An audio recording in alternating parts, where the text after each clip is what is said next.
हमारे देश में अगर आप रेप जैसी नीच हरकत करते हो तो आपको सजा आपकी जाति देखकर दी जाएगी। और कहीं लड़की सवर्ण समाज से है और अपराधी दलित समाज से हैं तो भूल जाओ कि आपको न्याय मिलेगा। उल्टा आपके ऊपर एसटी एससी का एक्ट लगा के पूरे परिवार को जेल में डाल दिया जाएगा। दोस्तों, ऐसा ही मामला बिहार के सारण जिले में 11 मार्च 2026 को घटित हुआ, जहां एक मासूम 16 साल की कक्षा 10 की छात्रा जो कि राजपूत परिवार से आती थी, उसकी पूरी जिंदगी छीन ली गई। उसकी मां अकेले 2 बेटियों को पाल रही थी, गांव में गरीबी और संघर्ष के बीच। लेकिन कुछ दरिंदों ने उसकी मासूमियत पर ऐसा हमला किया कि पूरे समाज की नींद उड़ गई। दोस्तों, कल्पना कीजिए, एक छोटी सी बच्ची स्कूल की किताबों को लिए घर के पुराने हिस्से में सामान लेने के लिए जाती है दोपहर के करीब 3 बजे। लेकिन वहां पहले से घात लगाए बैठे थे 5 हैवान: विकास माझी, चंदन माझी, सचिन माझी, युवराज माझी और जय माझी, जो सभी के सभी महादलित, पासवान या दुसाध समुदाय से आते हैं। ये पहले से ही लड़की को परेशान कर रहे थे। विकास नाम के एक लड़के ने तो पहले भी घर में घुसकर बलात्कार करने की कोशिश की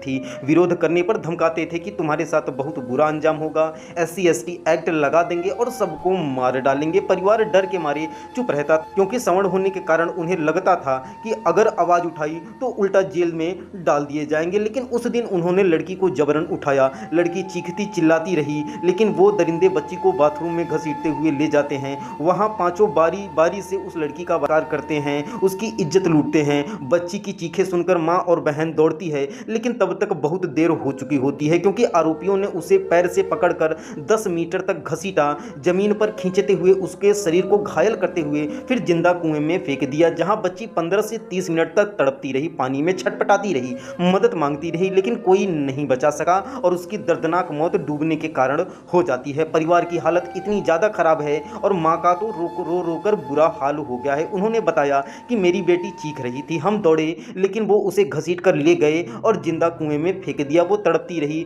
और अंततः मर गई। परिवार को धमकियां लगातार मिल रही हैं, क्योंकि पहले से ही आरोपी धमकाते थे। अब घटना के बाद भी परिवार डरा हुआ है। कुछ रिपोर्ट्स में कहा गया है कि पुलिस ने भी परिवार को दबाने की कोशिश की है, क्योंकि मामले को प्रेम प्रसंग या आत्महत्या बताने की कोशिश पुलिस डिपार्टमेंट द्वारा की जा रही है। पोस्टमार्टम में रेप की भी पुष्टि नहीं हुई है। जैसा कि बिहार में सभी लड़कियों के साथ जब रेप होता है तो हैरान करने वाली एक चीज होती है कि पोस्टमार्टम में रेप की पुष्टि नहीं होती, चाहे आप नीट की छात्रा को ले लो। हालांकि परिवार और ग्रामीण इसे साजिश मान रहे हैं, क्योंकि घसीटने के निशान और चोटें शरीर पे मौजूद थी। एसएसपी ने शुरुआत में कहा कि कुएं में कूदकर मौत हुई है, जिससे लोगों में आक्रोश बहुत ज्यादा फैल गया। पुलिस पर आरोप है कि वो आरोपी को बचाने की कोशिश कर रहे हैं, क्योंकि आरोपी दलित समुदाय से हैं और सवर्ण पीड़िता होने से राजनीतिक दबाव बहुत ज्यादा बनाया जा रहा है। एक आरोपी युवराज को गिरफ्तार कर लिया गया है, लेकिन बाकी अभी भी फरार चल रहे हैं। लेकिन परिवार को न्याय का भरोसा नहीं है। सोशल मीडिया पे वीडियो काफी ज्यादा वायरल हो रहे हैं। मां का बयान है, जहां वो रोते हुए कह रही हैं कि मेरी बेटी को बचाओ, मेरी बेटी को इंसाफ दो। ग्रामीणों ने भी काफी विरोध किया है, पुलिस को समझाना पड़ा,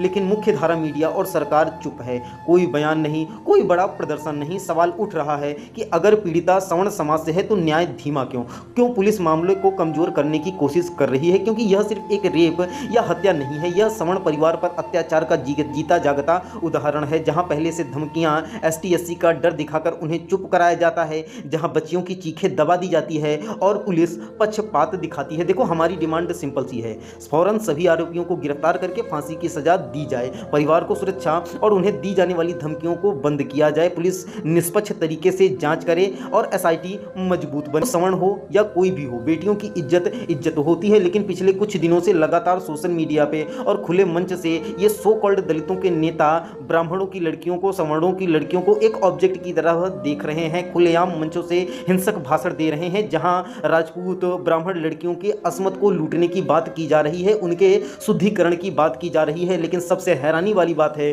कि हमारा देश संविधान से चलता है, लेकिन सवर्णों के लिए संविधान काम नहीं करता। आप उनकी बहन बेटियों को कुछ भी बोलकर निकल जाओगे, आपके ऊपर कोई कार्रवाई नहीं होगी, जो कि बहुत ज्यादा निंदनीय है।